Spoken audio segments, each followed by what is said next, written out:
Sweet. All right, let me get this started here.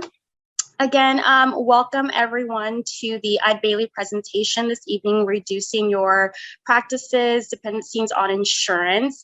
But before we get going, let's go over a few housekeeping tips. Everyone has been placed on mute.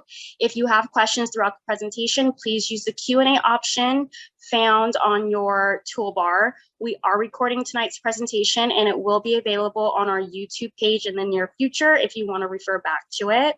Also, if you have any technical issues, please use the chat feature also found on your toolbar and we'll be able to help you best we can. And with that, I will turn it over to our first guest tonight, Art. And also if there, I'm so sorry, Art. Also, if there's any other questions at the end of our presentation this evening, oh, we're good. Go ahead, Art.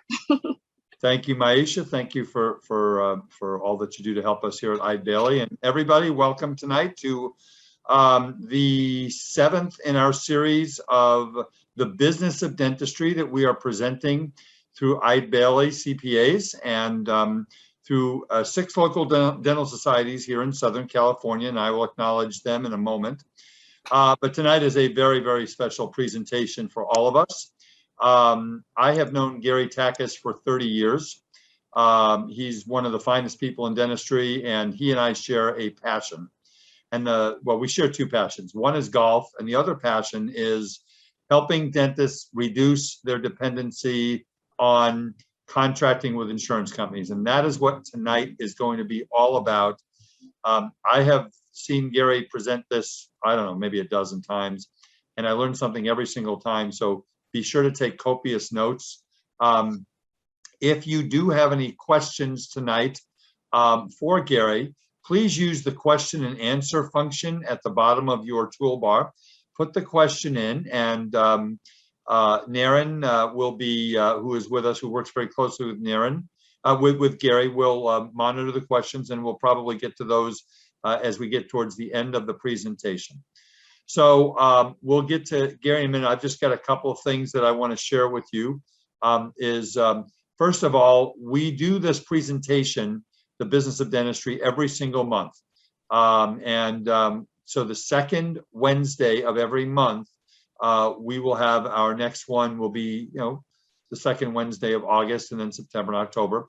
And if you want to sign up, if you're not already signed up for our series, you can sign up at www.eidebailly.com/dental series. I just want to give you a couple of reminders about some business things as the CPA, the dental CPA on the call.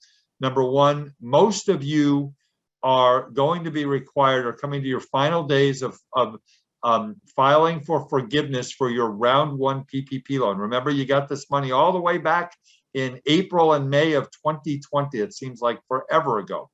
Well, you have 24 weeks from the day you got the money and then 10 months after that. And for most of our clients, that is coming up anywhere from the last week of July, which is in about 2 weeks, through most of the month of August, which is when most of our clients' forgiveness is due.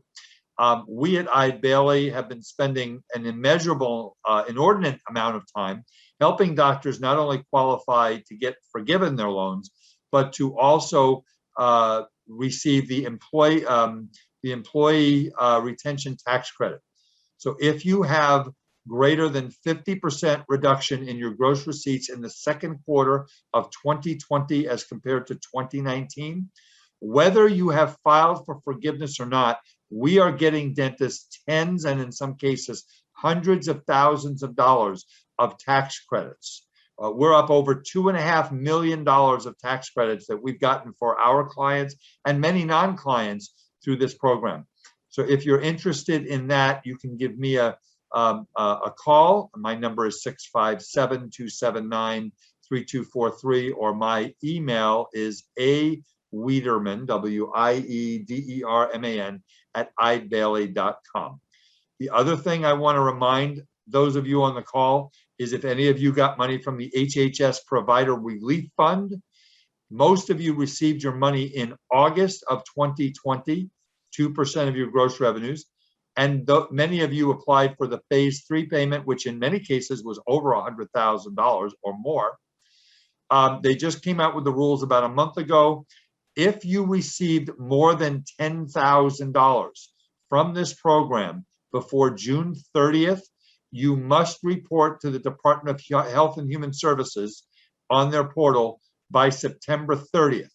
That will not affect most of you, but it will affect those of you who are in accept Medicare payments, because you would have received Medicare payments in April unsolicited based on your participation with Medicare. If you have and you received more than 10,000 before June, make sure you go on to the HHS's website, www.hhs.gov.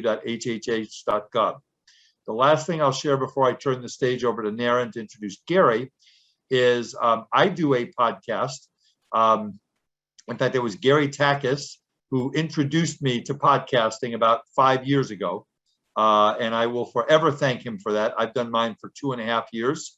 We're thankful we get thousands of people a week listening to us. And on August the 4th, we are doing our podcast with our two partners from Eide Bailly on everything you need to know about reporting to the HHS Provider Relief Fund. So those are my announcements for tonight, other than I want to thank the 6 executive directors. The dental societies here in Southern California have been a great support to this program. And we've had hundreds and hundreds of dentists listening on these programs and going to our website. And so I'm really thrilled. I just want to thank the executive directors, Leah Dishian of the San Gabriel Valley Dental Society, Greg Orloff of the Los Angeles Dental Society, Kurt Thornton from the San Fernando Valley Dental Society, Megan Francis from my home dental society, the Orange County Dental Society, Michelle Schneider from the West Los Angeles Dental Society, and finally, Kristen Avina from the Harbor Dental Society, who was kind of the impetus to putting this whole thing together. Thank you all. Thank you to all the dental societies for all the support that you give to the dentists through the last 1.5 years. It's been the roughest 1.5 years that any of us can remember. However, I have a treat for you. So I'm going to let Naren introduce Gary. And folks, if you haven't heard Gary lecture, if you're the 1 or 2 people in this country who haven't, you're in for a treat. So Naren, why don't you go ahead and introduce Gary? Absolutely. Thank you so much, Art, for inviting Gary to give this talk. Gary, can you kindly go to 2 slides ahead, please? Let me just move to this one. We'll kind of go out of order here. Yes. Let me just pull it up. There it is, Naren. Perfect. Gary is a dear friend. Many of you probably have heard of his podcast. If you haven't heard of Gary, I'm sure like at least half of you have heard of Gary. Gary is the very first person in dentistry to start a podcast. So this is going back almost 10 years, and he's coming up on his 500th episode. He has not missed a single week since he started podcasting every week. And that the podcast is called the Thriving Dentist podcast.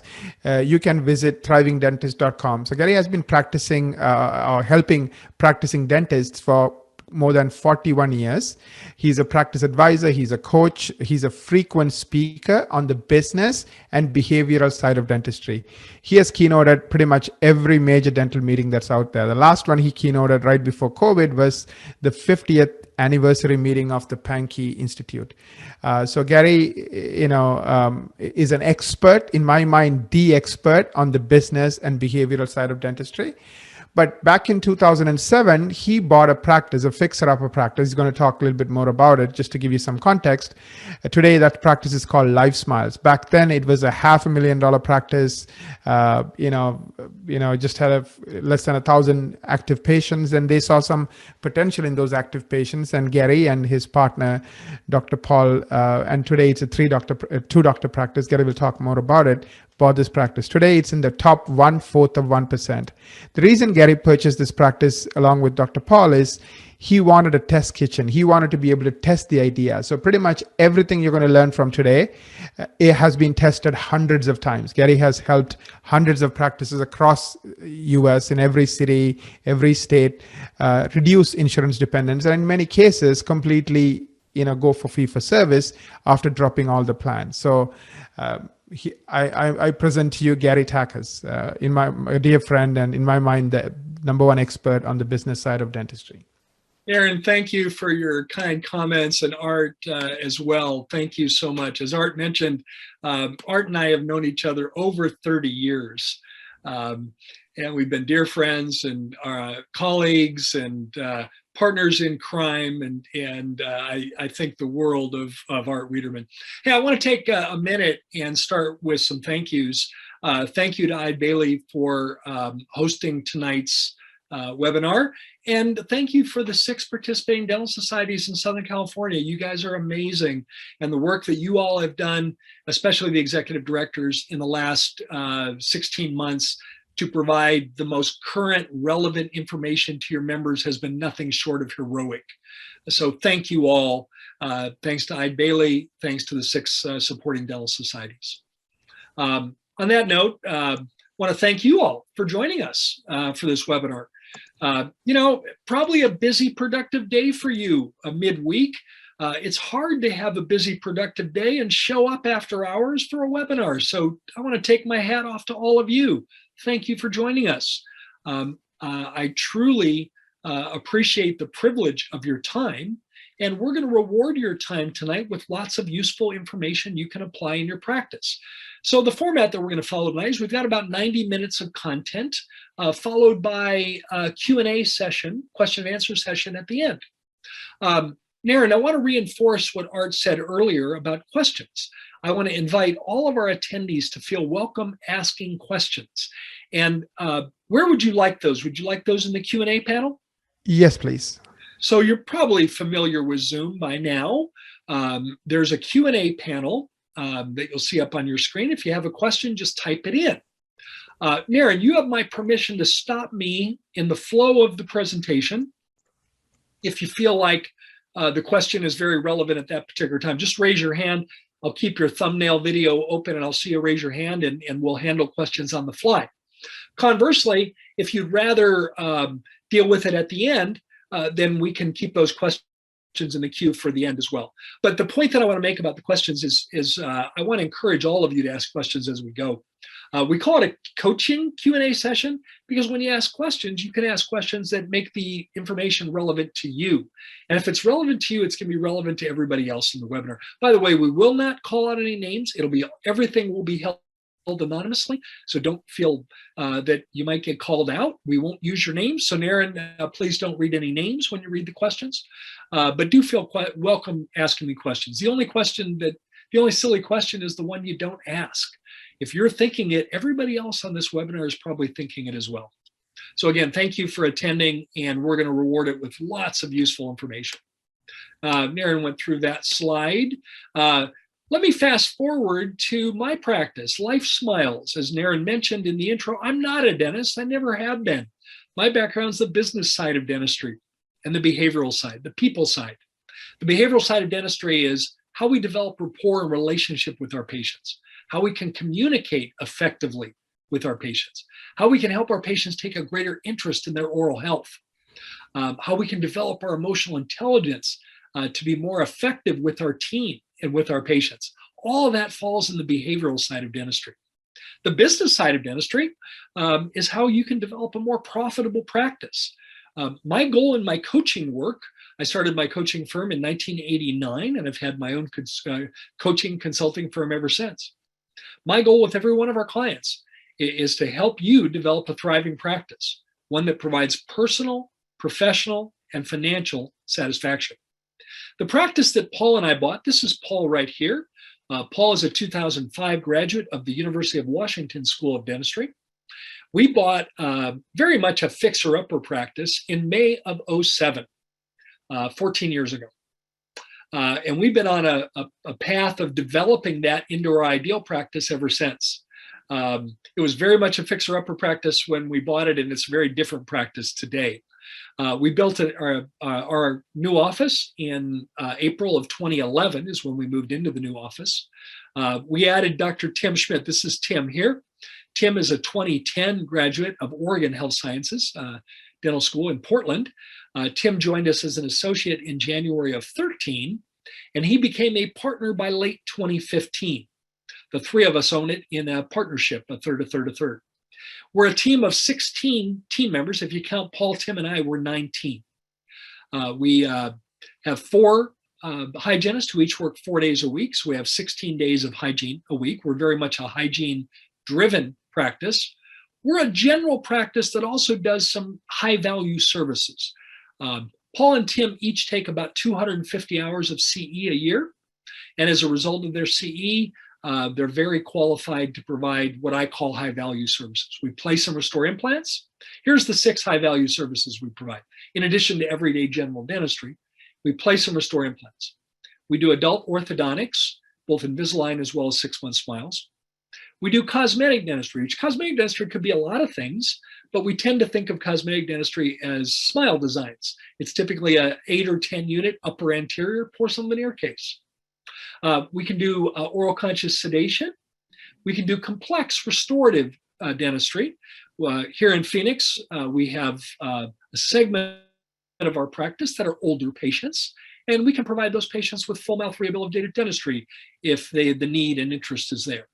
And then finally, our 6th high-value service is we diagnose and treat sleep apnea with appliance therapy. So those are our 6 high-value services in addition to everyday general dentistry. We're open Monday through Friday. Monday through Thursday, we're open from 7 a.m. to 4 p.m. So we start early and finish early. And then Friday, we're open from 7 to 2, a little bit shorter day on Friday. By choice, both of our doctors work 3 days a week. Paul works Monday, Tuesday, Wednesday. Tim works Wednesday, Thursday, Friday. And we do that for 2 reasons: to provide them a better quality of life, a better work-life balance, more family time, and also so they can take 250 hours of CE a year and not take it at the expense of their family. Now, part of the backstory that's important for you to know on tonight's webinar: when we bought our practice, we knew that the previous dentist was involved in PPO plans, but we just didn't know what the scale of that was. However, we quickly found out the practice was infected with PPO plans. We found that out in the first day or 2 of ownership. And I went to the office manager, her name was Rhonda, and I said, "Rhonda, how many PPO plans are we contracted with?" She said, "You know, Gary, I'm embarrassed to say this, but I don't really know. The previous dentist signed up for every plan he could find. Don't quote me on this, Gary, but I think the answer is 12. Well, I said, "Rhonda, I'll do some research and I'll let you know what I find out." Well, I dug into it and I discovered that our practice was contracted with 34 PPO plans, not 12. And by the way, Rhonda was not ignorant, nor was the previous dentist. He didn't realize that when he signed up, for example, for MetLife, he thought he was signing up for one plan. In fact, in the very fine print of the PPO contract on page 287, something like that, it listed that by signing up with MetLife, he was also going to be roped into 5 other PPO plans. So he thought he was signing up for one. In fact, he was signing up for 6. And that's how 12 PPO plans became 34. We couldn't get those plans to work in the style of practice that we want. We had a simple vision. Our vision was to treat patients the way we'd like to be treated, clinically and behaviorally. So clinically, that meant that we would provide the diagnosis and the treatment that we would want, using the quality of materials that we would want, using the labs that we would want, using the technology that we would want. And behaviorally, it meant that we would provide the experience that we would want, not rushing our patients, spending time with them, getting to know them. And we discovered we couldn't do that in 2007 when our average discount was 40% with the PPO plans on average. That was the difference between our usual fee and the contracted fee. So if it was $1,000 service and the patient was a PPO patient, we didn't get $1,000. We got $600. And we simply couldn't follow our vision. So we struggled with it for a few months. And in September of 2007, we made a very bold move. We decided we're going to start resigning from these PPO plans, one at a time. It took us 2 years, but 2 years later, we emerged successfully having resigned from all 34 plans. Now, how do I measure success? One of the ways we measured success was the percent of in-network patients we kept when we went out of network. And our experience in 2007 was we kept 84% of our in-network patients. And I don't mind sharing with you this at all. We didn't know what we were doing then. We were winging it. We were making it up as we went. We had confidence. We had strategy, but we didn't know what we were doing. Today, it's very different. Today, I've had the privilege of helping hundreds of practices all over the country do this. Today, it's a science. By the way, a little backstory that you might find interesting about my ownership of a practice. I mentioned we bought that practice May 1st. The very first person I called upon signing the bank paperwork that transferred ownership to Paul and I was none other than Art Wiederman. And I called Art. We had been friends for many years. And I said, Art, I got some news for you. I wanted to call you and tell you first because I know you'll appreciate it. As of right now, I own a practice. Art, do you remember that phone call? Yeah. And I said, you own a what? When did you get your DDS license? Yeah, I think, did you go to night school and get a DDS degree, or, the University of Gary, right? That was right. It. And then I reminded you that Arizona was one of very few states that allow a non-dentist to own a practice. Right. But the second thing I did was my first reason was to call my good friend Art and let him know. And the second reason was I needed to pick Art's brain because I said, hey, I know about the ADCPA, the Academy of Dental CPAs. Can you recommend an Academy member to be our accountant advisors? And you had a great resource for me. Bill Owens, Owens and Bondell, and we've worked with them ever since. So if you are an Eide Bailey client, you are in remarkable hands. As an ADCPA member, you guys do a great job of keeping your clients up to date and informed about all the important things that you need to keep them informed about. So Art, I thought you'd appreciate me sharing that fun little backstory. I remember that, and the Owens and Bondell boys are some of my favorites in the group, and you're in good hands with them, and I know you have very high standards, and you've always spoken very highly of them, and very kindly, highly of us. Eide Bailey, we work with almost 900 dentists, and be happy to help any of the folks out there if they have any kind of needs and stuff. Gary, I'm going to go ahead and take my my face off of here. So if I want to, no worries. Okay. Thanks for. But if you want to call on me to, you know how you and I banter, just let me know and I'll pop back in. I may just do that. And right. before you leave visually here for just a minute, I want to recognize all the work that you and your team at Eide Bailey has done in the last 16 months. It's been heroic. You've had like an 18-month or 16-month crunch season since last March. And also I want to recognize the work that our Southern California dental societies have done. They've done a great job in putting together webinars and information and all of the moving targets to keep dentists informed about things like EIDL and HHS and PPP and all the different alphabet soup that they have to now be experts on. Well, Gary, and I have to give it back to you because you also have been on the air, on the computer, on your podcast.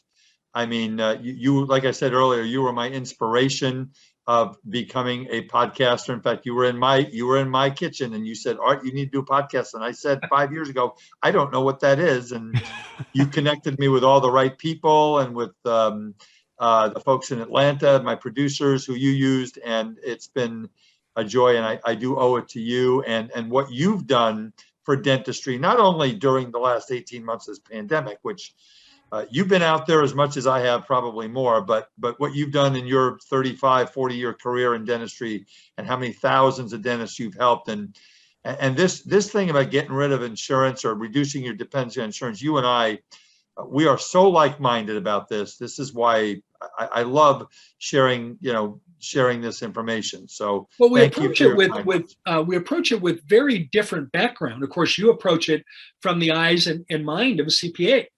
Right.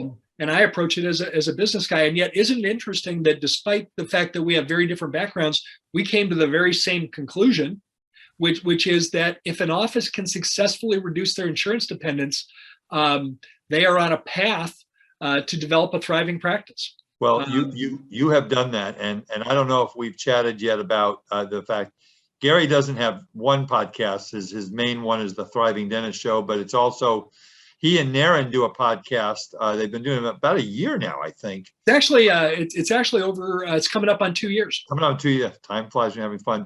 Which is reducing. I'm assuming you're going to talk about that a little bit later. You bet. You bet. Yeah, thank you.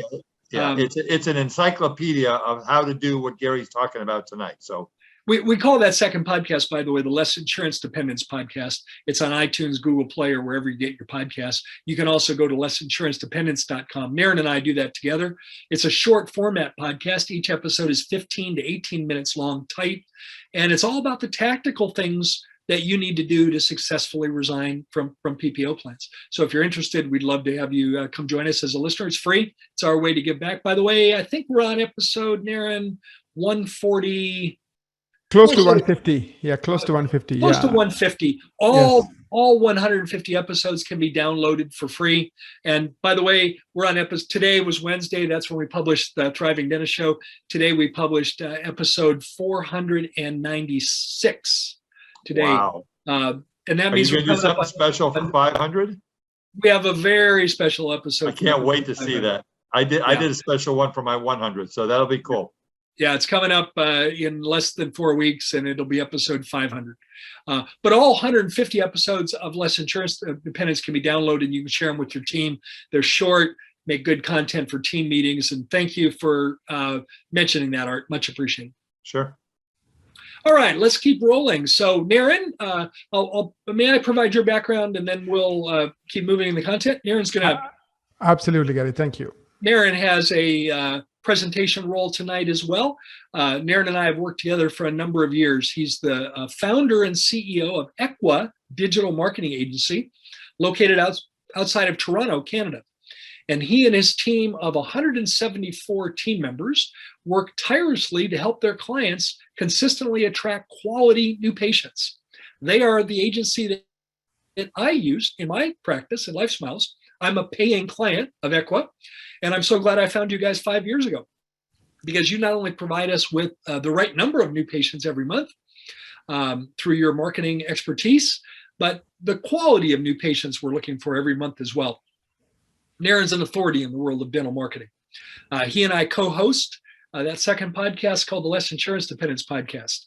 And Naren and his team I'm just so happy that I was referred to you 5 years ago. I was looking for a new marketing agency, and you have vastly exceeded my expectations, and it's a very important part of our success at Life Smiles. Thank you, Gary. And by the way, we are at episode number 143. 143. I knew we were coming up on 150 of the Less Insurance Dependence. And again, lessinsurancedependence.com, or type in Less Insurance Dependence on any of the podcast directories, iTunes, Google Play, Spotify, whatever. All right, here's the reality, guys. Newsflash. Here, act surprised. The current dental insurance system is broken. It's broken. Think about the entities that are involved. By the way, if you look at that graphic on the right, that's how I feel when I see in-network insurance fee schedules. That's how I feel. Do you feel the same way? I suspect you do. If you think about the 4 elements that are involved in dental insurance today, let me list those out. 4 components. Well, we've got the dental insurance company that provides the policy. Secondly, we have the dentist that provides the care. Third, we have the patient that receives the care. And then fourth, you've got the employer who buys the policy. That's the network that is involved in dental insurance. In those 4 entities, there's only one entity that wins, and that's the dental insurance company. Everybody else loses. The dentist loses because he or she is forced to take a significant discount. Today, that discount is between 42 and 44% off your usual fees. So the dentist loses. The patient loses because of all the games the insurance company plays. Heaven forbid your wonderful patient should come in 5 months and 29 days after the last hygiene appointment. That claim will be stamped denied. They have all kinds of exclusions to get out of paying benefits. and they do everything they can. Their goal in life is to not pay that. Their goal is to take in premiums and then not pay claims. And by the way, they are experts at that.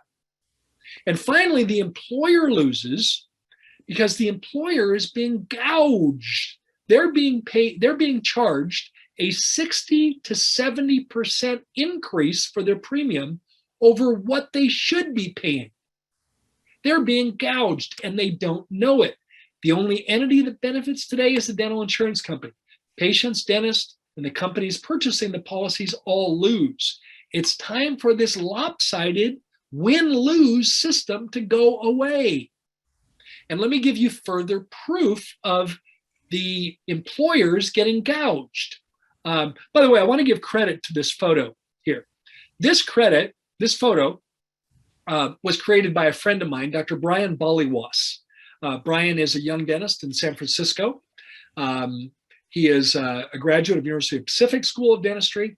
And Brian, I had him as a guest on the Thriving Dentist Show. He successfully started a fee-for-service scratch practice in downtown San Francisco in 2015. Naren, you know a little bit about the competitive marketplace of downtown San Francisco. Yes. What do you think his colleagues told him when he was going to study club meetings and said, hey, I'm opening up a fee-for-service scratch practice? What do you think his colleagues told him?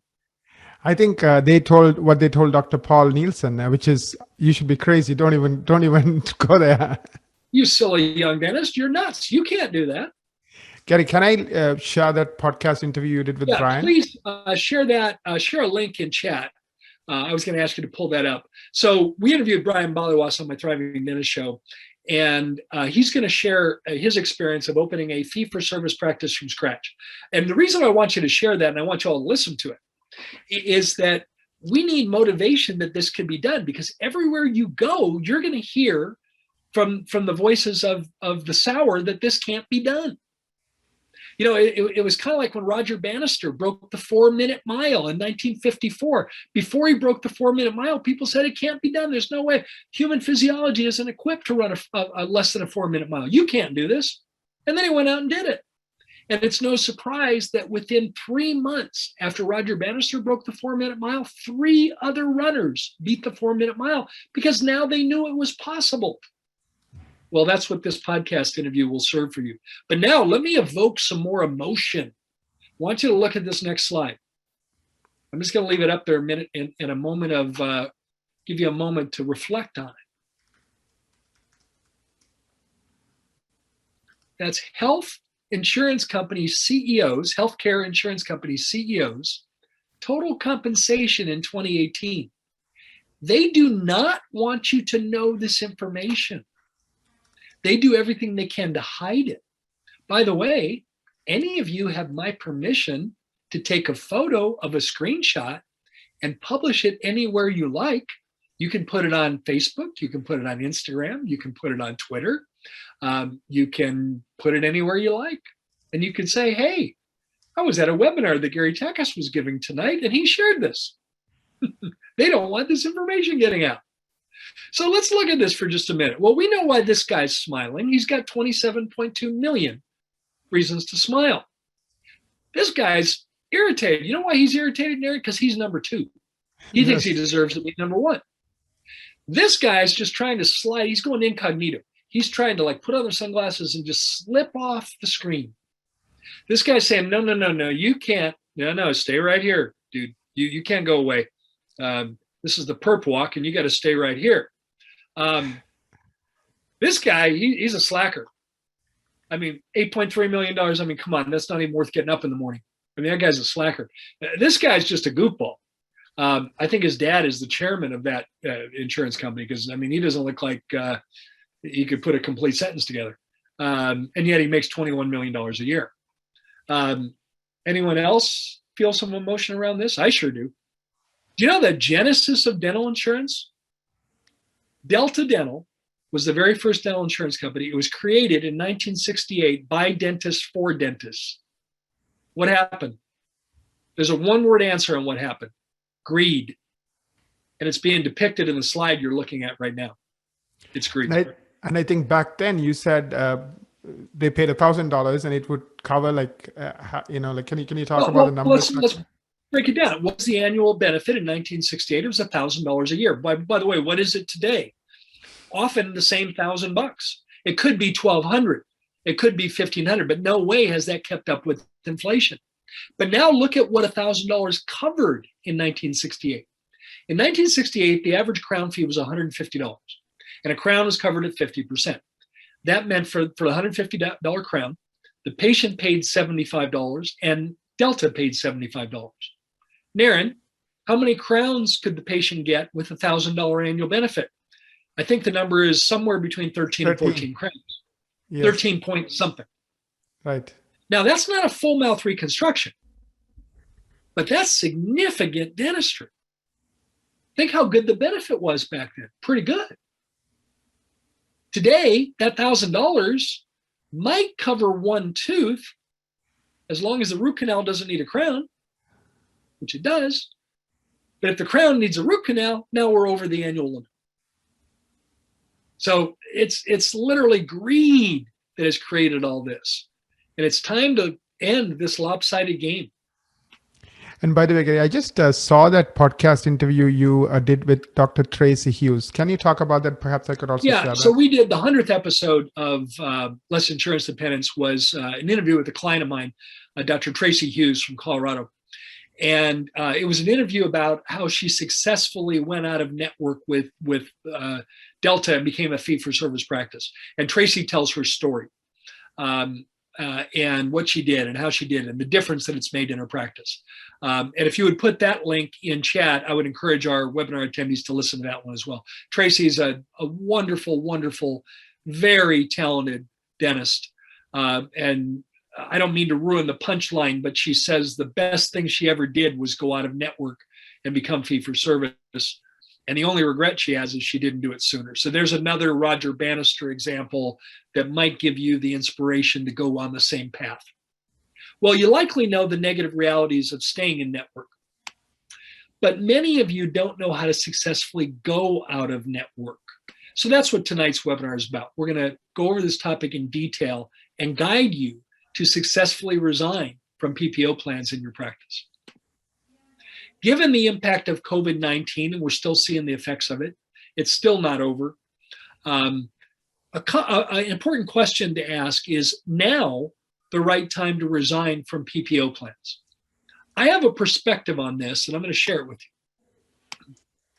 Many dental insurance companies are reducing their already pathetic PPO contracted fees. Now, because they're under pressure from employers who want lower premium costs. So these employers who are buying the policy are going to Delta, they're going to Blue Cross Blue Shield, they're going to MetLife, and they're saying, hey, we want to stay with you, but we need lower premiums. Can you design a plan for us? And the answer every time is what? Yes. And how do they design a lower premium and still pay those guys $20 million a year? They cut your fees. So if you haven't already seen it, you are likely to see already pathetic fees get reduced even further.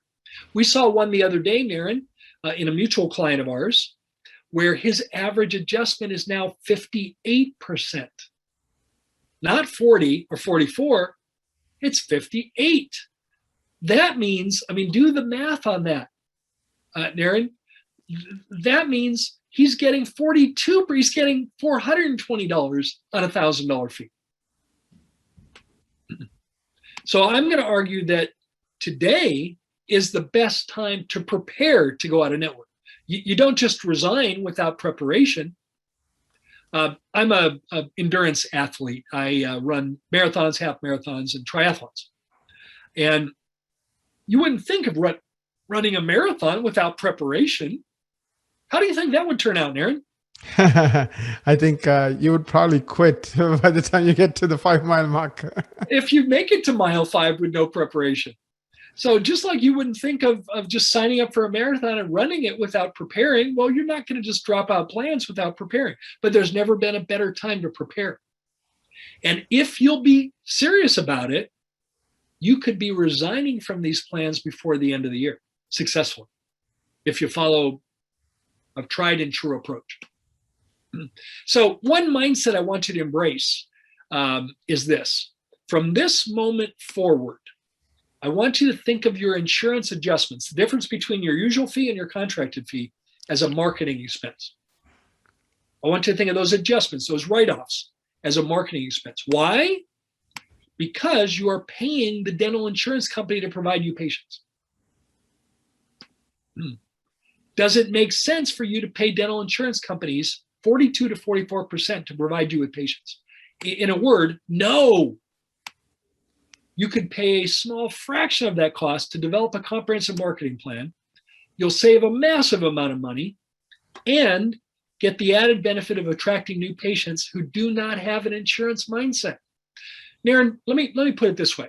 And as a doctor, all you dentists, I want you to think about it this way. Imagine a door-to-door salesman coming to your practice. And first of all, if they could get past the guard at the gate, which they probably couldn't, imagine them sitting down in your office and saying, "Doctor, I have a proposition for you. I'm going to provide you new patients in exchange for you paying me 44% of everything you do on that patient, as long as the patient is a patient in your practice." Would any dentist sign up for that? No, you'd escort him out of your office immediately. No, we would not do that. But that's exactly what you do when you sign up for Delta, when you sign up for MetLife, when you sign up for Blue Cross Blue Shield, PPO. That's exactly what you've done.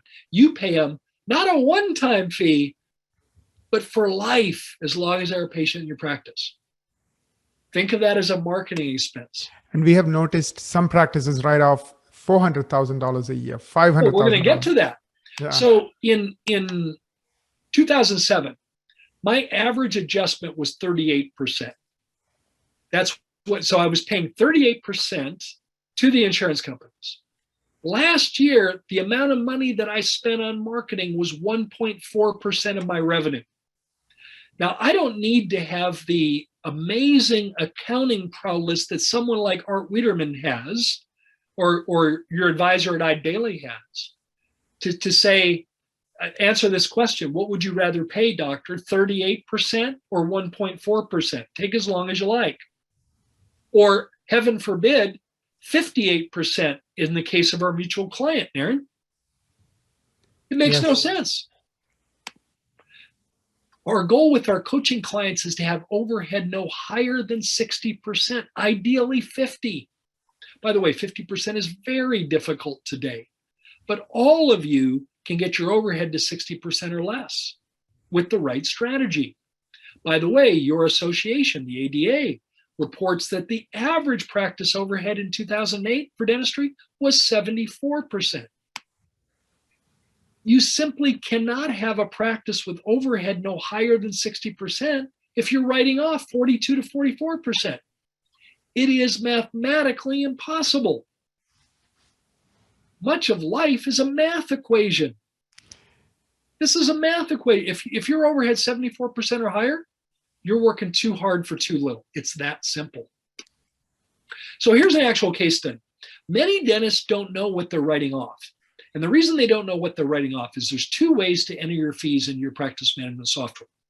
One way is to enter your usual fees and then provide an adjustment to those fees once you get your EOB from the insurance company. Only 10% of the dentists in the country enter their fees in that way. The other 90% do it the other way, which is to simply enter their contracted fees.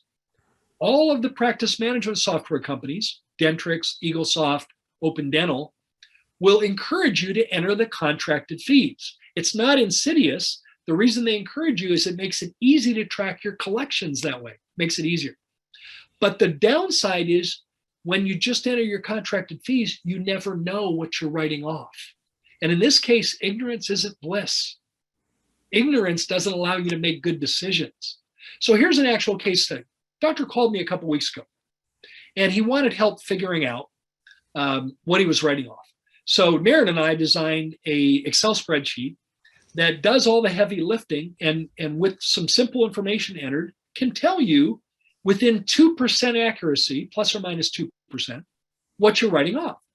So this doctor collected in 2020 just over $1 million. He said, let's just make it $1 million. 80% of his patients were PPO patients. His average adjustment was 42%. We entered that information into the PPO calculator, and we determined that this practice had to produce $1,537,000 worth of dentistry in 2020 to collect $1 million. And I want to be clear, this practice did not have a collections problem. It had a adjustment problem. $537,000 a year he's writing off. 500. If you take that down and break it monthly, $44,750 a month. And if you accept my definition of that being a marketing expense, this doctor is spending $44,750 a month on marketing. Crazy. It's even more insidious when you look at the overhead of the practice is based on needing to do $1,537,000 in order to collect $1 million. By the way, this isn't a one-time expense. This isn't 1 year and you're done. It's a tax that goes on every year. In 5 years, using that example, this practice doctor would give away $2.68 million. If it was a young doc and he had 20 years left in practice, over 20 years, he's going to give away $10.72 million. Now, Art will tell you, and your advisors at Eide Bailly will tell you that, sadly, many dentists are not able to retire with the dignity they deserve because of the financial pressures of practice. Art, do you think if you had a client that didn't give away $10.72 million, he or she might have a better shot at retiring with the dignity that he or she deserves? Yeah, I think they would. And sadly, the statistics for dentists, and this has been from many different sources, 3 to 4% of the dentists in America will have the financial ability to retire in a manner that they are comfortable with by the age of 65. Without reducing their lifestyle. Without reducing their lifestyle. And it 3 is 3 to 4%. Yeah, 3 to 4%. And yeah, and that's why this webinar is so important. And Art, I think you and I are such advocates for our clients. Dentists deserve better than that. I will tell you, you and I, Gary, have devoted our lives, almost 40 years each, to serving the dental profession. And dentists are some of the kindest, most wonderful human beings that I've ever met. And they do deserve better. And unfortunately, insurance companies, it's greed. You're absolutely right. It's greed. Yeah, absolutely. I've got 8 million air miles under my belt serving my clients, and yep. I will echo everything you said. Dentists are some of the most kind-hearted. They have hearts the size of the state of Texas, and they deserve better than that 3 to 4% finish line success that is sadly the reality. And we've all heard that phrase, such and such is the gift that keeps giving. Well, PPO participation is the pain that's never ending, the tax that just gets greater every year. And Gary, it's amazing. Many of my clients, some of them at your impetus, have gone out of network, not maybe with all, but with some of their PPOs. And I have not heard one of my clients say, boy, I really wish I would have stayed in these PPOs. I really wish I would have continued giving away 42 to 44%. I mean, they're all goes, thank you, thank you, thank you. This is wonderful. And they're working on patients who really appreciate what they're doing. They're making more money and working not as hard. In every category, I echo your sentiments. You're absolutely right. Absolutely. And it's why it's necessary to reduce insurance expenses. Notice we call it reducing insurance. We don't call it going fee for service. Success might mean starting out with 10 or 12 plans and getting down to 1 or 2. And maybe you've had so much success with getting out of those that you take the leap and get rid of those 2. But you don't have to be fee for service to see the benefits of that. Does that make sense, Art? Absolutely. Any progress you make is going to be improvement. And what usually happens is the improvement is so well experienced that you want to go farther. Yeah. It's like, starting to eat healthy. When people start to eat healthy, they start to see the benefits, they keep eating healthier and they get better results. Same with fitness. They start out with a mild fitness routine, and they see the benefits and decide to, go in at a deeper level. Anyone, and I'm talking about dental insurance companies, who tell you otherwise simply do not have the best interest of you, your team members, your patient, or your practice's best interest in mind. Because everything they do is one-sided that benefits them and nobody else. Yeah, it's crazy, right? Like 100,000 plus dentists and their entire teams are working, long days, long hours, and giving away half of what they make. The insurance companies pull the fast one on you, Dennis. Yeah. If you step back for a minute, or stay with me for a minute on this. The insurance companies pull the fast one on you because if you think about it, step back and look at it objectively. Who needs who in that relationship? Does the dental insurance company need you, the dentist? That's one option. Or does the dentist need the insurance company?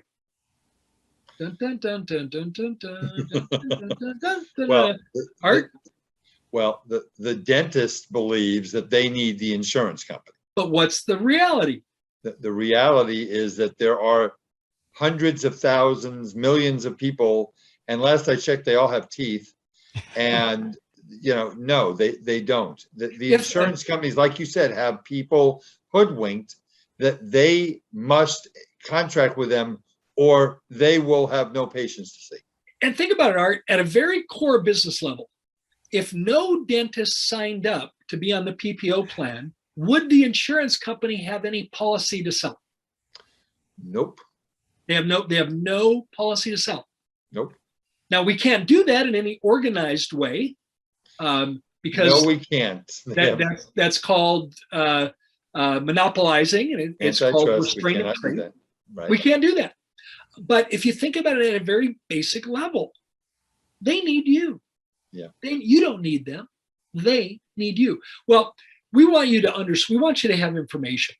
So there's a link that's in chat, and it's the link to our PPO write-off calculator. Click that link, and I'd encourage you, we're going to take a minute here and enter some information. If you don't know the exact numbers, just enter them in a guess, just to educate a guess. And then Naren and our team will do some quick calculations, and we won't disclose any information, no names, but we'll share some examples of what you're writing off. And the reason why that's important is you can't make good decisions if you don't have information. Art, can you imagine if you were a dentist and your patient didn't allow you to take radiographs? No. You would have a real problem there, Art, because you don't have information to inform the patient. Right. Well, just like that, dentists can't make good decisions about their business if they don't know what they're writing off. And Gary, that's the other thing is you were talking earlier about how the dental software companies encourage the dentists to input the contracted fees. Well, if you input the contracted fees, how can you see what you're writing off? You can't. You don't. Yeah. So if you, and I have encouraged people, and I have dentists, they come back, well, Art, that's not realistic. I said, your overhead is based on fee for service. You don't tell the lab, by the way, dental lab, I'm only getting 60% on this crown, so I can only pay you 60% of your fee. It doesn't work that way. Well, how about this conversation, Art? Right now, there's a shortage of quality team members in dentistry. Oh my God, yes. Imagine if we tell our dental assistant that, on Friday when we saw fee for service patients, you get $20 an hour, but on Monday, when we're seeing PPO patients, you're only going to get 60% of that, which is $12 an hour. How would that go over, Art? Yeah, that goes to the labor board is where that goes. Yeah, that goes nowhere. And it goes nowhere, exactly. Yeah. So take a minute, enter that information in. Naren and our team is going to do the calculations. We'll run it for you, and then we'll share it, but we won't share it with any names.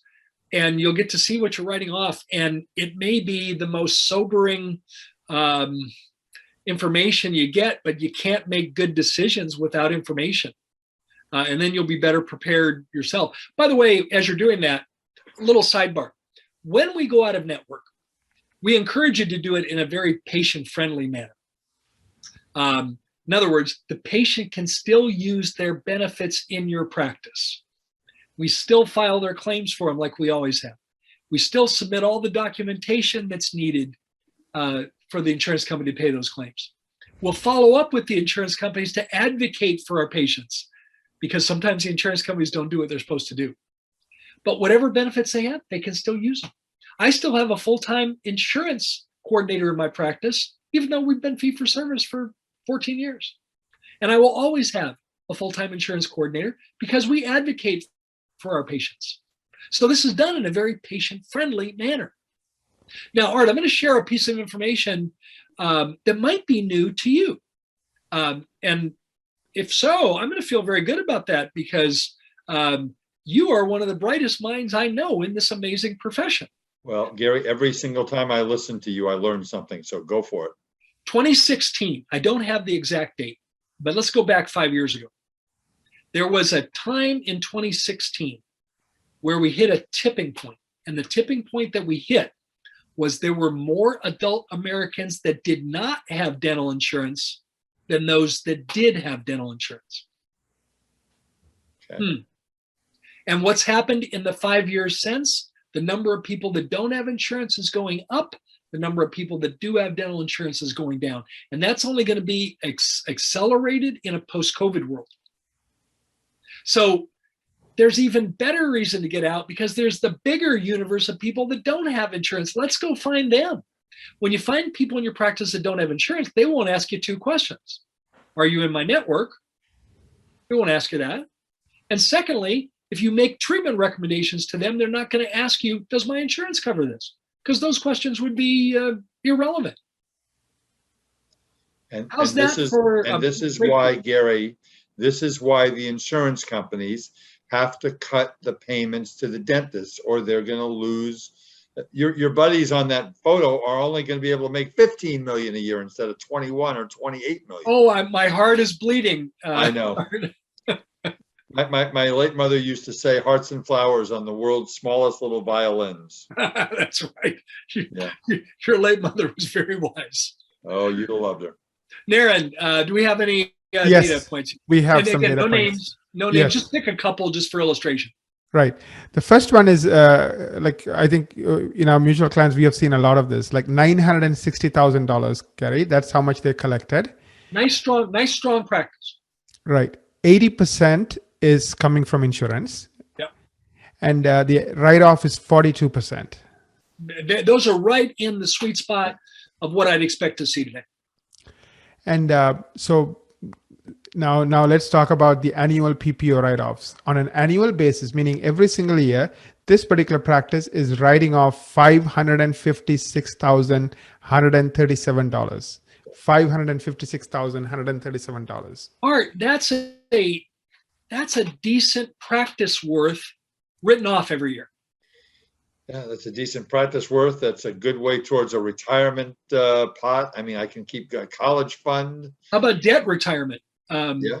Man, yeah. Every single month, that works out to $46,000 a month. So that doctor's spending $46,000 a month on marketing. And remember, doctors, this is a call to action. What Gary and Naren and I hope that you're going to get from hearing this is to start looking at your numbers and looking at what you're doing. That doesn't mean you all go into the office tomorrow and go out and network with every plan you're in. That's not what we're saying. What we're saying is look at it, get educated, look at the numbers, and look at how we can make changes to increase your bottom line. That's what we're saying. Yeah, exactly right. Naren, any other examples? Yes, this practice does 1.7 million. Nice, strong practice. Nice, big practice, yeah. Right. 90% is coming from insurance. Ouch. Ouch. Good news, the write-off is 25%. Okay. Now look at how our perspective changed. We're thinking good news. That's how the insurance we're used to 44%. like just 75% is good enough. Yes. But go ahead. Now, this works out to $510,000 a year, even with the good news in write-off. So, So he or she has to produce 2.2 to collect 1.7. That is correct. Actually, it's 2.2. You're absolutely right. 2.21 to collect 1.7. And the overhead, as you so adroitly identified, Art, is geared on 2.21, Yep. not on 1.7. Nope. So the staff Not worth salaries, every other expense is on 2.21. And that's even with a quote, good, your words, Naren, a good discount of only 25%. Yes. Hey, Art, how do you think, the real estate market is overheated right now. How do you think an offer would go in Southern California if a buyer says, okay, the house is $2 million. I'm going to offer you 75% of that. How's that going to go? So when the agent stops laughing hysterically or before, Yeah. The agent will pretty much end that conversation very quickly. It's like, what percent over do you want to offer? because I've got 30 other cash offers. That's right. That's right. And you need to start looking at things outside of dentistry and coming back in and apply it to you. So what I'm going to do over the next little while is walk through a 6-step plan to reduce insurance dependency. This is the plan we used successfully in 2007 and 2008 when we did this. And this is what we've done with hundreds of clients around the country. So buckle up. You're going to like this. Yeah, So, can I ask one question that Sure. might be relevant? How do I calculate my insurance write-offs if I have been entering the contracted fee rather than standard fees? well, keep that link. Naren, do they have a way to bookmark that link? Yes, they Yeah. can just bookmark it. So Yes. just bookmark it and grab it and store it on your computer and enter the information when you get the data. You might not have all of it right now, and then simply submit that to us and to Naren, submit it to you, and we'll send them the information. Yes, and then really we asked for 3 pieces of information. How much did you collect in 2020, right? So what went into your bank, from insurance companies and patients, Overall, what would your practice collect? right? And what percentage of what you collected came from insurance? And again, you can guesstimate. You may not know it, but you can say, I think it's 80%, 85%, 90%, 75%, whatever it is. And Gary, couldn't the dentist very simply tomorrow start entering their UCR fees and stop entering their contracted fees? Yeah, especially if they have the guidance from a firm like Eide Bailey, Yeah. where you've been advising your clients to do that. Your clients have been in the 10% exception because you want them to have the information. Yeah, we talk about it all the time, and some listen and some don't, but the ones that do, they do a lot better. Yeah. And then last piece of information we ask is, what's your typical write-off? So again, you can guesstimate. Just pick a common fee. Just look at a crown and look at what your contracted fee is versus your UCR, and you can use that as a very crude ballpark figure that'll help you just get a ballpark around this that'll be useful as opposed to not knowing at all. So what I'm going to share with you, this 6-step plan, is your blueprint to follow. It's just like if you're going to build a building, we have a blueprint. We have a set of plans. This is the plan. And I'll walk through it in the next hour. Next 50 minutes. 6-step plan. Number 1, know your data. I'm going to list them, then I'll go back through and cover every one of them. Number 2, develop a comprehensive marketing plan to replace any patients you might lose. Number 3, create an in-office membership plan. This is a technical detail. I'll go over it in detail. Number 4, get your team on board. To do this successfully, your team's got to be on board with this. Number 5, elevate the relationship-driven element of your practice. The stronger you're in relationship, rapport and relationship with your patients, the less likely they are to leave. If we're already good at this, we want to get better. If we're okay with this, we want to get really good. If you're not doing it at all, it's time to embrace this. And number 6, add services not covered by insurance. Have you ever heard the saying, people will pay for what they want before they'll pay for what they need? When you add services not covered by insurance, it further insulates you from insurance intrusion. All right, let's roll up our sleeves. Step 1, know your data. Very simple. Create a spreadsheet with the following information. 3 columns. The name of the PPO plan, have that in column number 1. Column number 2, the number of active patients on each one of those plans. And your software, Dentrix, EagleSoft, Open Dental, you can pull a report on that. How many active patients do I have on Delta? How many active patients do I have on MetLife? So number of active patients on each plan. And then finally, you're going to have to do some homework on this. Find out what resignation notice is required under your PPO contract. Every PPO contract will require you to give notice. It used to be short, 30 days, sometimes 60 days. Today, we're seeing them extend that. We're seeing 60 days, 90 days. But look in your contract. If you can't find it, just have your office manager call the PPO plan and just be very transparent. Just say, we're considering going out of network. How much notice are we required to give? They are required to tell you that. And just to enter that information in. That information becomes very important when we decide the order in which plans you're going to resign from. Because we start with the smaller plans first to build our skill set. So we want to know the name of the plan, the number of active patients on each plan, and the advance notice required to resign. Step 2. Aaron, please. Gary, there was a resource that your team created. So I did share that for Know Your Data, like a sample document. Yeah, it's a sample spreadsheet. Thank you. So is that a link in chat? Yes. Yeah. So Naren will pull links up that relate to what we're talking about. Feel free to bookmark those. Step 2, develop a comprehensive digital marketing plan to attract patients that you're going to lose when you go out of network. Let me be very blunt. When you go out of network, you're going to lose patients. You are. I'm not going to sugarcoat it. You're going to lose patients. I've done this hundreds of times with clients, and we've never seen an office not lose any patients. But the end result is going to be far fewer than you think. Today, our experience across clients all over the country, when they do everything right, they lose 10 to 15% of their patients. 10 to 15. I always tell clients to do better than we did. We kept 84% of them, so we lost 16%. I always tell them you got to do better than we did because we didn't know what we were doing. Today, we've got this down to a science. And we're seeing numbers like today that they keep 88% of their patients, 89%.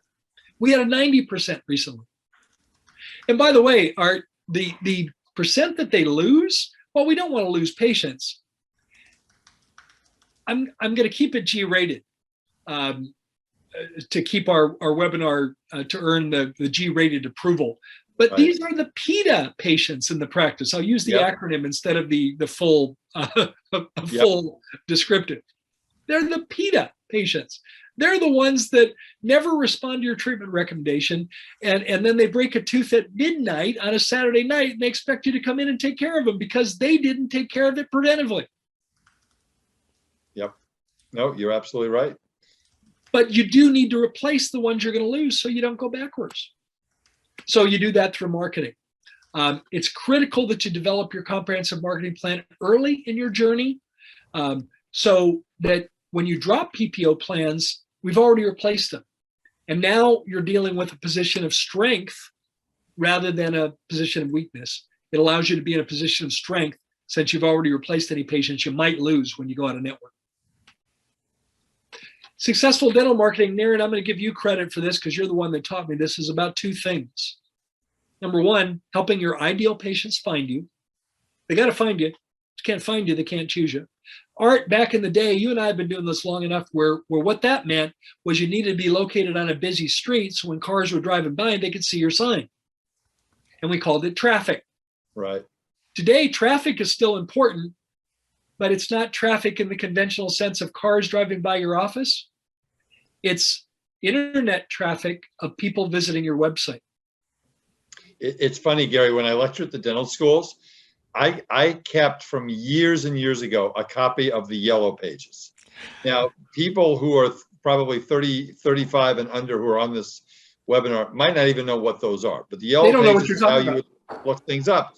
And what I would do is I would hold up this book and I'd say, how many of you use the yellow pages to find someone to do your hair or someone to fix your car? And nobody would raise their hand and they would look at me like I was insane. And I go, this is how we used to find a dentist. Mr. We would go to the yellow pages. Why wouldn't we just Google it, Mr. Wiederman? Because back in the 1970s and 80s, there was no Google. Exactly. And there was no internet. There wasn't.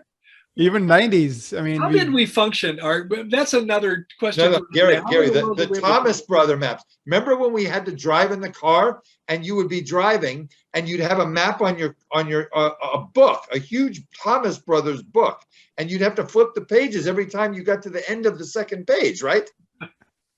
Oh my gosh, I don't know how I didn't get into an accident every time I drove. So Yeah, I mean, we are definitely dating ourselves now, Art. yes, we are. When we start talking about how we had to actually get up from the recliner and walk to the TV and turn a knob to change the channel. All right. Marketing is about helping your ideal patients find you. But secondly, then you have to give them a reason to choose you. You have to have both of these. They got to find you. They can't choose you if they can't find you. But if they found you, but you haven't given them a reason to choose you, it's going to fall flat. That's all marketing is. And all this is done today by Google. So how do you dominate Google and get people to find you organically? Let me rattle through these. I'll get kind of nerdy with you. Through NAP and local citations. NAP is an acronym that stands for name, address, phone. There are hundreds of directories that publish information about you that you have no idea that they even exist. Cityscape is one. City Services is another. And they publish information about you. It's important that wherever there's a directory listing of you, that your name, address, and phone be represented in the same way to Google. Because if it's not represented in the same way, it's going to dilute your effectiveness with Google. Let's face it, with Google, your number one goal is to get on page one when someone types in Newport Beach dentist. If you're in Newport Beach, you want to get on page one. If you're not on page one, you might as well be invisible, because no one's going to page two. So the way to get on page one is through mastering consistent listing of name, address, phone in these various directories. It's through website optimization. Now, with regards to NAP, think of it like a journey, right? Like Gary's practice currently has more than 100 NAP profiles that have consistent name, address, and phone number. So most practices, when we first look at them, usually don't even have 5 websites that have consistent name. Even Google has errors, because they're not consistent. Well, and let me get very nerdy about it. We're on Shea Boulevard. Boulevard could be spelled out. Boulevard could be abbreviated BLVD period or BLVD without the period. And if it's done differently across the directories, Google doesn't see you consistently. And so it's important to have that consistent. It doesn't matter what Boulevard's spelled out or not. What it matters is however it's done, it's being done consistently. So I've got a full team. Actually, I don't. Darren does. That does my NAP profile. And you guys are constantly scanning directories to make correct. It's an editable file. So you make changes in it so that I can appear on page one of a Google search. Yeah. Website optimization, another way, through the use of Google EAT. Google EAT is an acronym that stands for expertise, authority, and trust. Is your information being presented in a way that's compliant with Google EAT? Through effective content writing. Let me pause here for just a minute. Most dental websites have duplicate content on it. It means the information on your website is on other dentists' website all over the internet. And that can happen 2 ways.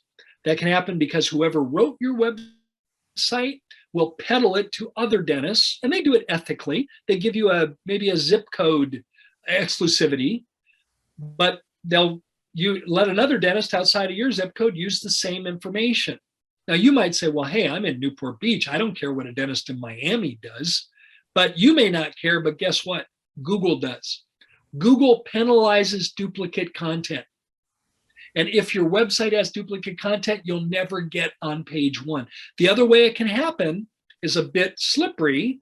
A dentist can just go discover a website, like what they see, cut and paste it, and make it theirs.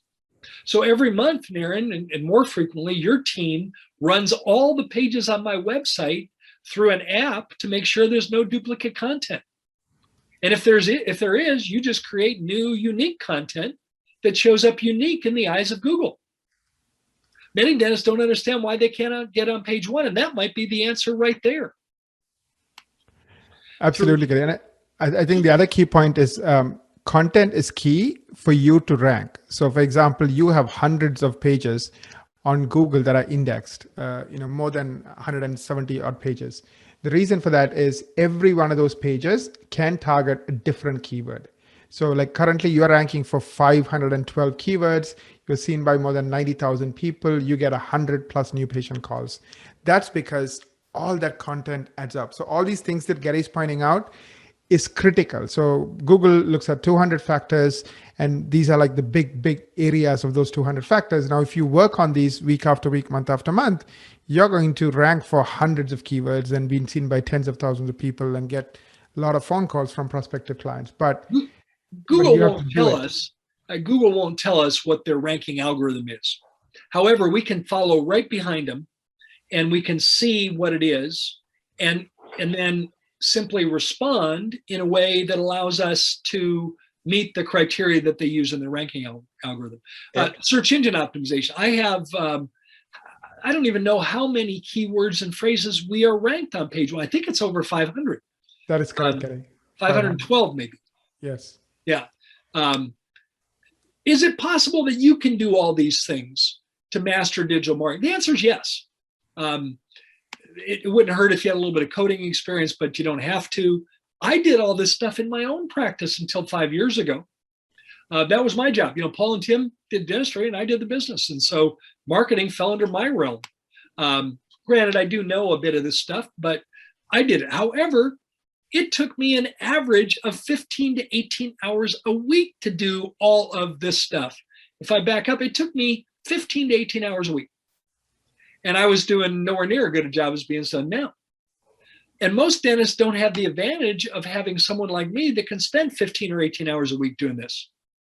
So I was very happy to switch to you when we switched to you 5 years ago, Naren, because I didn't want to continue to spend 15 to 18 hours a week.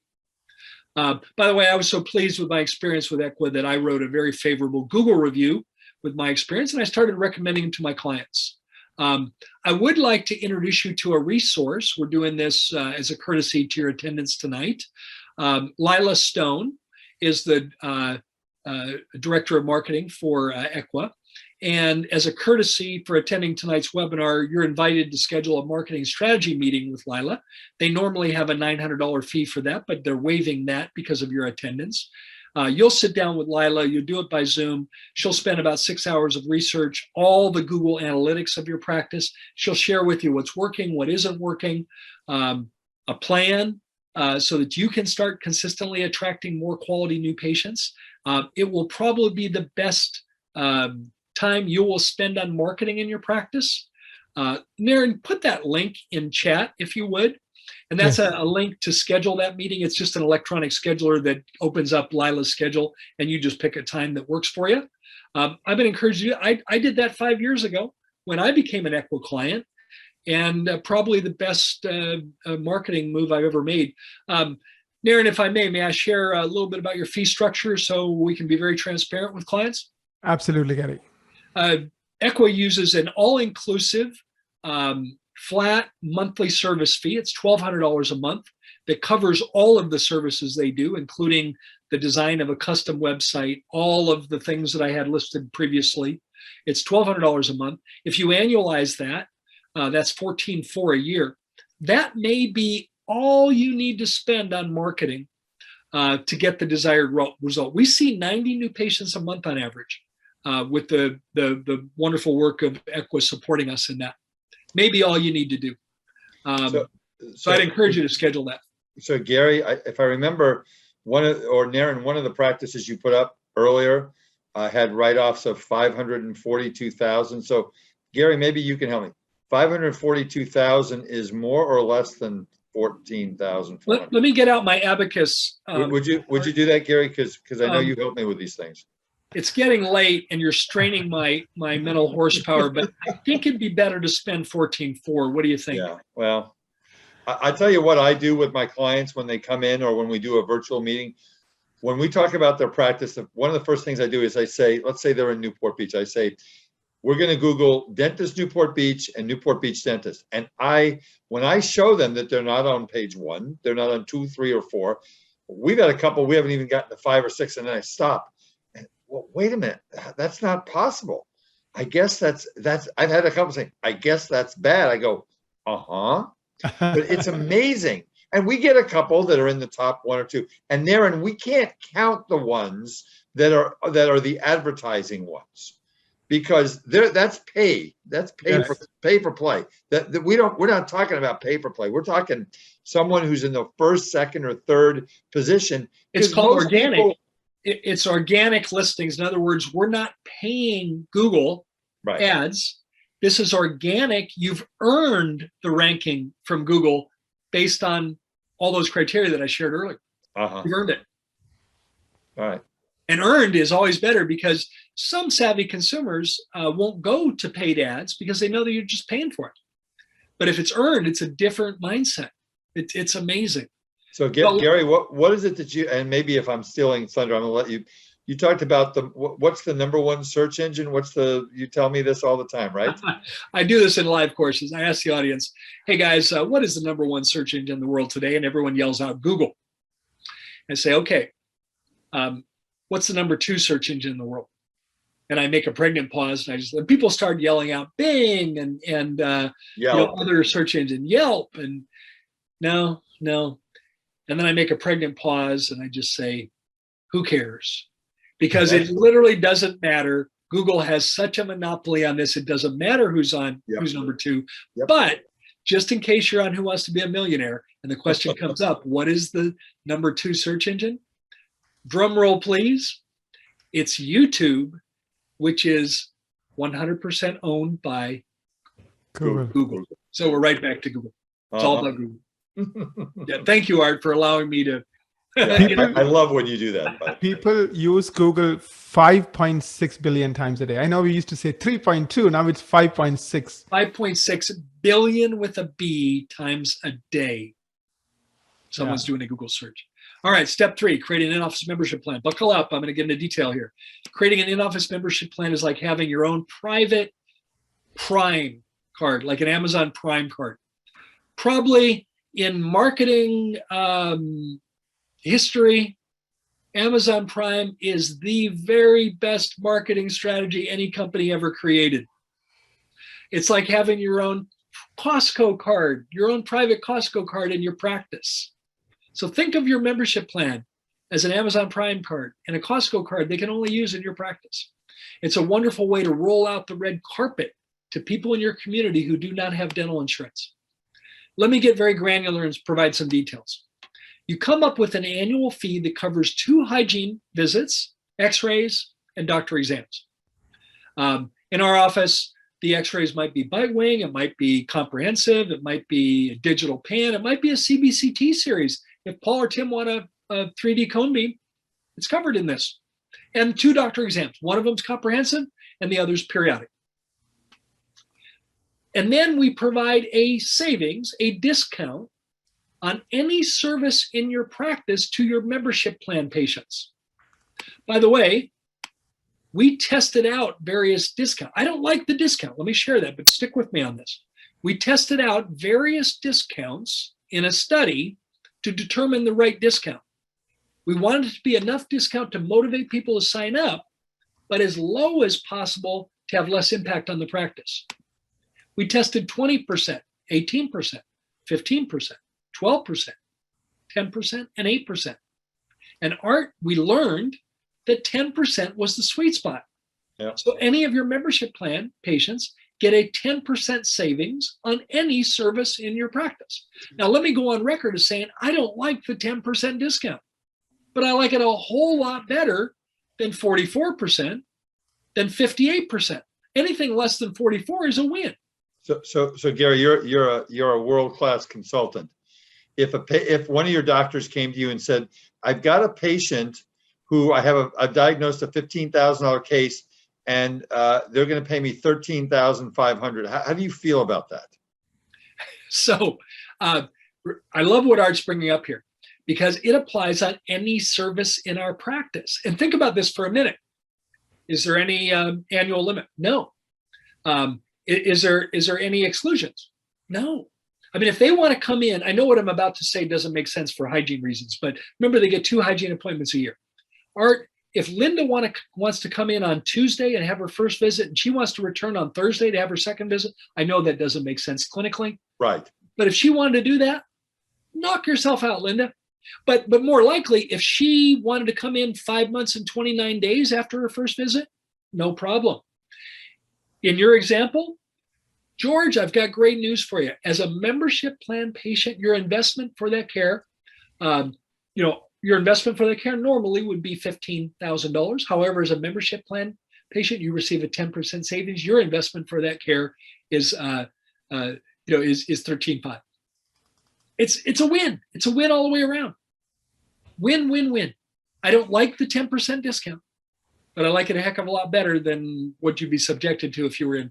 And now what this allows you to do is roll out the red carpet for people in your community who don't have insurance. It's unbelievable. When they don't have insurance, they don't come with that insurance mindset. Keep your plan simple. The universe of people who do not have dental insurance is growing, as I mentioned earlier. So keep the plan simple, make it easy to understand. By the way, they're prepaying for those hygiene visits. Whatever their annual fee is, they prepay. Hey, Art, when you prepay for something, what do you think happens to the patient's behavior when it comes to keeping the appointment? If I paid for that appointment, I'm probably going to the appointment. Now, I'm going to get a little personal here for just a minute, Art. I think you're okay with it, but if not, you can criticize me later. But you just had a wonderful experience with your son. Take him to play this little golf course that it's up north. Yeah. Something beach. Something beach, yeah. Pebble Beach. I think they have little pebbles on the beach, right? I didn't make it to the beach. I stayed on the golf course. Now, let me ask. So, none of your balls ended up in the sand? 1 or 2. Let me ask you a question, Art. I don't mean to be personal, but when you made that tea time, did you have to pay for it in advance? No, I didn't pay for it in advance, but I had to. They had my credit card, and if I didn't show up and I canceled, they would have charged my credit card. So my point is, yes, there is a precedent for paying for things in advance. Yes, Yeah. Absolutely. Yeah, but when people pay their annual fee, they show up for their hygiene appointments. Right. And that reduces the cancellation and no-shows. I mean, this kind of goes back to the other thing that both you and I discovered, Gary, when we listened to calls. People who have insurance, they didn't pay for it. It was given to them by somebody else. So It's a lot free. of them don't even use it. And when they use it, they don't really care. It's just like, hey, I have this free coupon. Do you take my coupon? Meaning, will you take my... Yeah, their mindset often is, I got this free thing at work and whatever you do for me is free. I don't have to pay for it. And they treat it with the same degree of seriousness when they aren't paying for it. Yep. All right, step 4. Train your team to fully support your plan to drop PPO plans. Your team needs to be behind this. And here's how we're going to do it. And I'll go through each one of these. We're going to always think in terms of my favorite radio station. Or you and I have been together in the car enough. You know my favorite radio station is WIFM. I'm very familiar with this radio station. Yeah, it's not a radio station, guys. It sounds like one. It's an acronym that stands for What's in it for me. So we're going to talk to your team members about what's in it for them when you go out of network. Stay tuned. We're going to do some verbal skills training so they know, so they're armed with knowing what to say for FAQs, for frequently asked questions. We're going to have a dedicated team meeting to provide role-playing training. By the way, none of them are going to like that. Stay tuned. And we're going to do a fun exercise together as a team to get everyone on board. So WIFM, what's in it for me? As you share with your team members your plan to drop PPO plans, speak with them in terms and language of what's in it for them. A more sane work schedule. You're not the only one that feels like a hamster on a wheel. Your team feels like a hamster on a wheel when they have to schedule so many patients to meet goals. There's that hamster. You're not the only one on the wheel. They're on the wheel too. Hey, Linda, how would you like to not feel like you got ran over by a truck at the end of the workday? Okay, I'm on board. More practice financial success equals more potential for team member financial success. Art, you are literally the brightest guy I know when it comes to numbers. Is that statement accurate? That is so accurate, I can't even begin to tell you. And doctors, if you are making more money, and if you do the things that Gary and Naren are talking about tonight, you must share it with your team. How you choose to share it with your team is up to you. But yes, that is absolutely accurate. You can't give, I mean, doctors, we know they're big-hearted. However, you can't give from an empty wagon. Right. And when you're in a PPO, polluted practice like ours was, the wagon's empty. And I will tell you that when you reward your team for a successful year or a successful, I got out of 5 PPOs. I'm going to take a quick second and share what I did with my team when we had, I'm not a dentist and I don't do PPOs, but what I did was I basically called a limo service. I hired a limo and I went out and bought gift cards for the mall. And I told everybody we're having a team meeting and that I needed to leave my cell phone on because I was getting an offer to buy a house. Well, I needed to leave my cell phone on because I was waiting for the limo driver to call me and tell me he was there. So we had a big limo come and I said, all right, everybody grab your purses, wallet, whatever. And we got in the car and they want to know where we're going. I told them we're all going bowling. I took them to the mall. I handed them each the gift card. I said, you got 4 hours to spend it. Then we're going to meet for dinner. You would not believe the goodwill. And it's just one idea, whatever it is, the goodwill that was created with my team, the smiles, the different way they looked at me. And I'm not bragging on myself. I don't have to do that. But doctors, when you share your success with people that don't make as much money as you do, it comes back in droves in their performance. You're spot on. You're reading from the same hymnal. Yeah. Art. Yeah. Another thing, your financial coordinator is carrying a burden. I can guarantee you, if you're a PPO practice, she's carrying a burden. And the burden is, when she presents treatment to patients, if she hears one more time, does my insurance cover it? And as soon as she has to tell the patient no, the patient says, then I'm not interested. If she hears that one more time, she's ready to pull her hair out. So imagine having more patients in your practice who truly appreciate you and the team members rather than being upset about the limitations of their dental insurance. When the insurance company doesn't do what they're supposed to do, who's the patient mad at? They're mad at you, not at the insurance company. Yep. So now it eliminates all of that. Now, new patient callers, train them to answer this question. Do you accept my insurance? We get that call every day, multiple times a day. With no training, how will most team members answer that question? No, we're not a network with any plans. Clunk. Yep. However, with some training, it might sound like this. This is how we would say it. Carly is one of my team members that would answer the phone. We love seeing new patients. You called the right office. Who am I speaking with? My name is Carly. Who am I speaking with? Let's say her name's Linda. Linda, although we're not contracted with Delta Insurance Company, you can absolutely use those dental insurance benefits here in our practice. When you come in, you're going to meet Meg. Meg is an expert at helping our patients get the maximum benefit of their dental insurance policy and making the process really easy for you. If this was true, Linda, we have many patients who have the very same insurance policy that you have. Would you like a morning or afternoon appointment? Now, I only know this data because Naren's company, Equa, tracks it for me. Our conversion percentage, Art, this is the new patients that call potential new patients that convert to a kept new patient appointment. Remember, we're fee for service. It's 90%. We get 100 of those calls a month from potential new patients, and 90 of them, on average, end up with a new patient appointment that they keep in our practice with that kind of language. I've talked to a couple of my clients who have fee-for-service practices, and I asked them the same question, and they're about 50-50, but they obviously don't have it's all about what you say to the patient, right? I'm so glad you called, Art. We love to see new patients. You called the right office. Let me answer your question.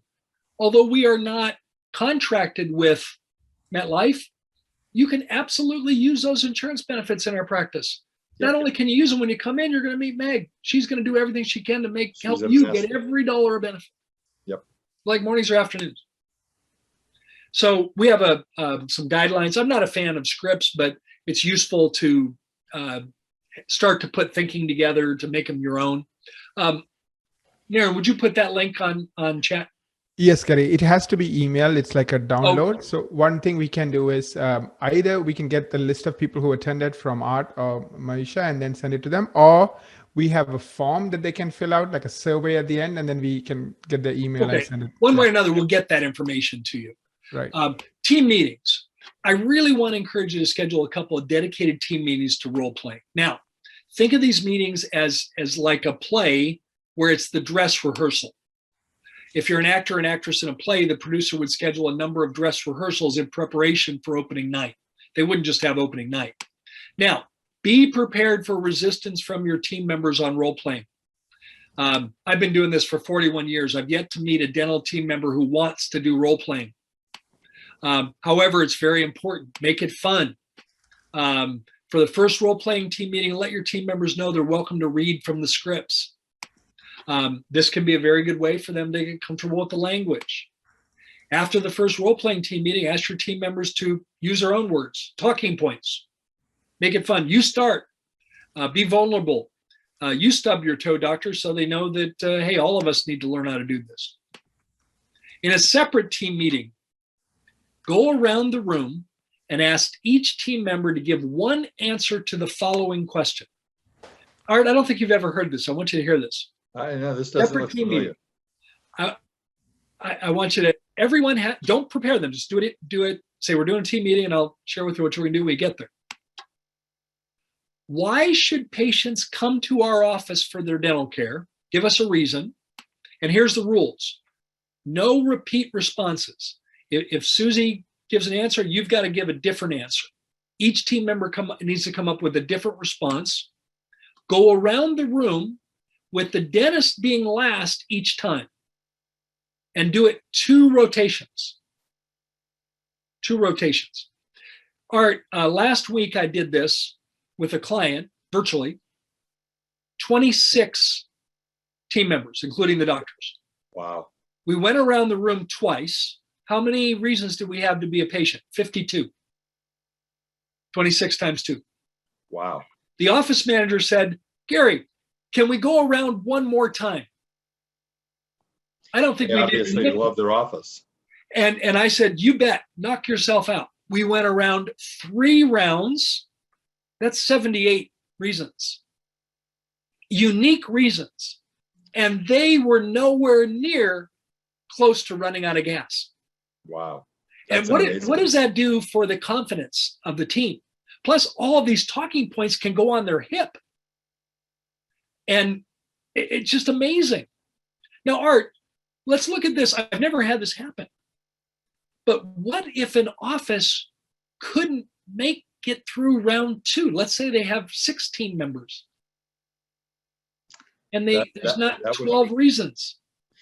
That would make me nervous. I would wonder if they have confidence in their doctor. I'm hitting the brakes on going out of network in that office. Yeah. I've never heard that happen, by the way. Never in all the years of doing this. Right. Every time. And it gets fun. I mean, come up with reasons. Why? It'd be fun to do for an Eide Bailey team meeting.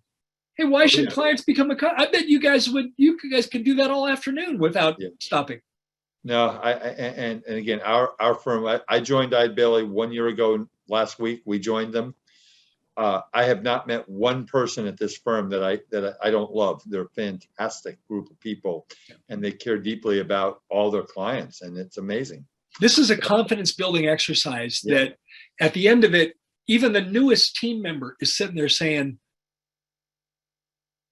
a patient would be a fool not to be a patient in our practice. Right. And that's the byproduct of this. And then talk about what you learned after you've gone through 2 rounds. Talk This about is what, great, what Gary. did we learn? This is great. We, This is we great learned stuff. we're No, I ready. have not seen this. I've lectured Yeah. with you how many dozens of times, and I've not seen that. That's a new one. Well, I do spend some time updating. So Well, you'll be back on airplanes again soon if you're not already. exactly. I've been on airplanes again, and I've updated some slides.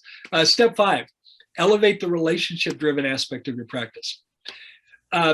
The wonderful poet Maya Angelou said this so well. Maya said, we lost her in 2018, but she said before she passed away, I've learned that people will forget what you said. People will forget what you did, but people will never forget how you made them feel. There are no truer words spoken. People will forget what you said. They'll forget what you did. They'll never forget how you made them feel. Relationship-driven practice is all about the feels. It's all about helping your patients truly know in their heart how much you care about them. It's your secret sauce. Nobody can do it like you. It's your secret sauce. What is a relationship-driven practice? We know our patients' names. We know their spouses' names. We know their kids' names. We know their dog's name. We know their hobbies. We know their interests. We know their colleges. I cannot see a USC logo and not think of you. It angers me sometimes. And I didn't go to USC. But I do get a little energy because I'm an Oregon grad. Yeah, well, you've done a number on our team for the last couple of years, but we'll get back at you. But I cannot see a USC sweatshirt, a USC hat, a USC T-shirt without thinking of you. Yeah. This is your secret sauce. Yeah. When a patient truly feels that they're being taken care of by people who they know, like, and trust, they do not want to go anywhere else for their dental care. Art, if you were a patient in our practice, we would know that a couple of weeks ago you took your son up to Pebble Beach, and one of the things my hygienist is going to say to you, Kelly, is going to say, Art, how was your trip to Pebble? I was thinking about you. And it's going to be, she's genuinely interested. And what does that say? It says you care. Does you care? Caring and trust. Gary, you taught me that for years, and that's what it is all about. And that's why people come back. They want to go to people they trust and people who care about them. And most people will pay for good service. You and I have we have to speak about him in past tense because sadly he's no longer here, but you and I have a common friend. Yep. Who, in my opinion, was the world expert at relationship driven. And because we're in California virtually, many of our attendees will recognize his name. And that individual is none other than Dr. Art Degoni. Yes. Dr. Art Degoni lived this in a way that we all aspire to. And anybody that knew Dr. Degoni will know what I'm talking about when it comes to truly caring about people and knowing about people that were in his circle. And I can't think of a better example of someone that epitomizes the art and science of relationship driven than the late Dr. Art Degoni. So Gary, I was at breakfast when I was speaking at the ADA in Honolulu, and my wife Lynn and I were at a table, and next to me was a gentleman, and he was wearing his name tag, and it was Dr. Degoni. And I said, "Hi, Dr. Degoni, I want to introduce myself." You know, and we started talking. 45 minutes later, he left, and my wife Lynn said, "Who was that?" I said, and my wife is a professional painter. I said, "Imagine if you had just met Leonardo da Vinci or Pablo Picasso." I said, "That's who that is in the dental profession." Yeah, I could tell you story after story. And the man is amazing.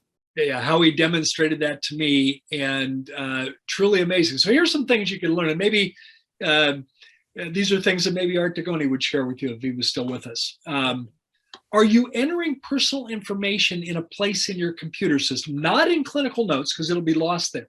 And what I mean by personal information is spouses' names, dogs' names, colleges, hobbies, interests. And do team members add this information in? Because often your team members pick up more information about your patients than you do. It needs to live somewhere in your computer, just somewhere. and it needs to be, consistent. Now, I want you to review these notes prior to your morning huddle. Here's what I want you to do. Whatever time your morning huddle is, I want you, doctor, you're not going to like this recommendation. Just bear with me. I want you to come in 20 minutes early. I know I just lost half the audience. Come in 20 minutes early. And I want you to look through your schedule and hygiene schedule and pull up these notes on every one of your patients. That's doing your homework. If I was your patient that day, you're going to walk into the hygiene appointment to do my exam. Gary, it's so good to see you. How's Therese? Now, I know she's opened a yoga studio recently. How's she doing with her yoga studio? And how's your grandson, Kanan? Now, he had me at hello when he asked me how my wife was doing. But when he asked me about my grandson and he had the name, I mean, it's just, I'm feeling, how do I feel as a patient? I feel important. I feel appreciated. I feel valued. And that's what relationship driven is all about. Do your homework. If you're not already doing it, this is a 21st century variation of the evening we care call. Up until a few years ago, we used to call any patient in our practice, Paul or Tim, the doctor, would call any patient that got an injection that day. They did it at 7 o'clock, it'd take them 10 minutes because 95% of them would go to voicemail. Frankly, we hope 100% of them went to voicemail. Because we'd say, Art, this is Dr. Paul calling. I like to call my patients on the evening of treatment. I was just calling to see how well you're doing. Listen, no need to return my call. I just wanted you to know I was thinking about you. I'll see you on your next appointment. And if Art shared anything with Paul during the day, those would be in his notes. Like maybe you were going to a big gallery opening for Lynn. Then Paul's going to say, hey, I hope that gallery opening this afternoon went great for Lynn. See you on your next visit. No need to return my call. We started doing those by text message about 2 years ago, and we discovered that they work just as well. So we use whatever medium our patient appreciates. About 98% of ours go by text message. A few of them will go by phone call. They tend to be older patients that we would prefer to receive a phone call. Linda Miles taught me that many years ago. But Linda Miles, 1980, she said to me, now, Gary, there's not a dentist on the planet that hasn't heard about that evening we care call. But the number that actually do it is infinitesimally small. Yeah. They know it, but they don't do it. I love Linda. She's wonderful. Absolutely. She's golden.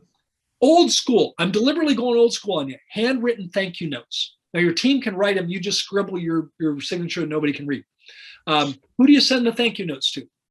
Patients who just completed significant treatment. Hey, Art, I just wanted to compliment you on your commitment to your health. You just chose the best dentistry has to offer. I wish all of my patients were as committed as you. Thank you.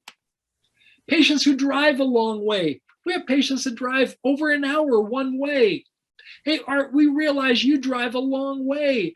I just wanted to personally say thank you for your loyalty. We sure appreciate you being part of our patient family. Patients who are just pleasant. Hey, Art, when I see you on my schedule, I know I'm going to have a great day. Thanks for being part of our patient family. I sure appreciate you. Patients who proactively respond to treatment and they listen to you. Thank you. I wish all my patients would do this. Now, because it's analog and it's old school, it's even more appreciated today because no one does this. No one does this.